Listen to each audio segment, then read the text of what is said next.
Deux nouvelles enquêtes sur Desjardins à la suite de la fuite de renseignements personnels. Raymond, il s'agit des commissaires à la vie privée du Canada et du Québec.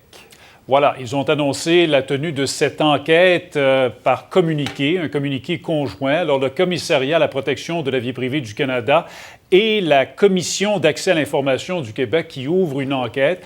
Ce que ces deux entités souhaitent savoir, Richard, c'est si Desjardins a failli à ses obligations en matière de protection des renseignements personnels à la suite de avec cette fuite massive de renseignements. On sait Desjardins exerce le gros de ses activités au Québec, mais aussi à des clients dans d'autres provinces. Alors, c'est la raison pour laquelle le commissaire fédéral à la vie privée va enquêter sur cette fuite massive de renseignements. Et côté politique, Andrew Scheer s'en mêle et réclame des audiences d'urgence en comité parlementaire.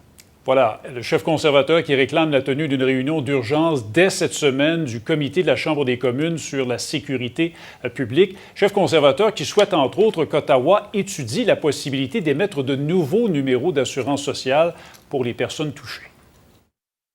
On croit que c'est important et c'est pour ça que M. Scheer m'a demandé ce matin, il dit demande une convocation du Comité de la sécurité publique pour voir quelles sont les mesures qui peuvent être prises, quels moyens le gouvernement fédéral peut avoir pour aider les Québécois, surtout, c'est les 2,9 millions de Québécois qui sont pris avec le problème. Et c'est pour ça que je pense que c'est important qu'on rentre à Ottawa rapidement et qu'on trouve des solutions. Le NPD, Richard, se dit d'accord avec la tenue d'une telle réunion d'urgence du Comité de la sécurité publique de la Chambre des communes. Pas de nouvelles encore du côté des libéraux. On saura un peu plus tard cette semaine si cette rencontre aura lieu ou pas.